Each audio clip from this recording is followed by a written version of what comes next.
Bonjour mes élèves, dans ce vidéo-là, je vais essayer de corriger l'exercice numéro 2 que je vous ai envoyé dernièrement dans le groupe WhatsApp.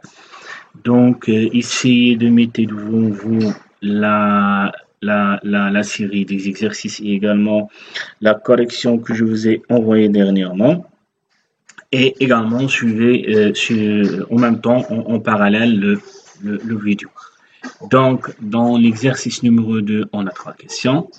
Dans la première question, on a une droite qui est définie par son équation réduite qui est y égale à 4x plus 1 et on a 3 points. Et on cherche à montrer que ces 3 points, E, F et G, sont alignés. Donc, la question, ça revient à vérifier que les coordonnées de ces 3 points vérifient l'équation réduite de cette droite. Comment on peut faire ceci? Donc, il suffit juste de remplacer le x par l'abscisse de chaque point et à la fin, et faire les calculs bien sûr, et à la fin de comparer le résultat trouvé après les calculs avec l'ordonnée de chaque point. Donc, si on commence par le point E, donc on a 4xe plus 1, ça fait 4 fois 1 c'est le xe, donc plus 1, ça fait finalement 5, et 5 n'est autre que l'ordonnée du point E, ça signifie que le E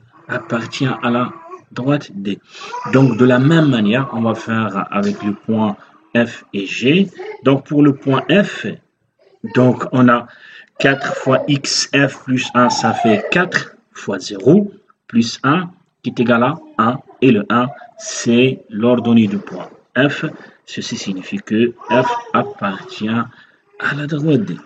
Donc, maintenant, on a arrivé au point G, donc de la même manière, donc 4 fois xg plus 1, regardez, donc il faut commencer toujours par de remplacer uniquement x par l'abscisse du point en question, et après les calculs, comme je vous ai dit, de comparer le résultat avec l'ordonnée du point G. Donc, si on a l'égalité, bien sûr, on aura l'appartenance du point. Sinon, on n'a pas l'appartenance du point à la droite en question. Donc, on revient au point G. Donc, on a 4 fois xg plus 1 est égal 4 fois moins 1 plus 1, ça fait finalement moins 3. Et moins 3, c'est l'ordonnée du point G. Donc, ça signifie que G appartient à la droite D.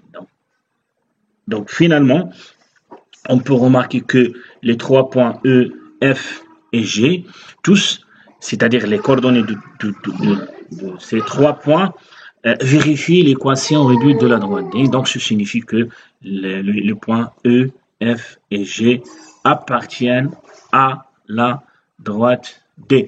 Donc, peut-être dans une autre question, vous allez trouver par exemple, démontrer par exemple que ces points appartiennent à la même droite, donc vous pouvez faire la même.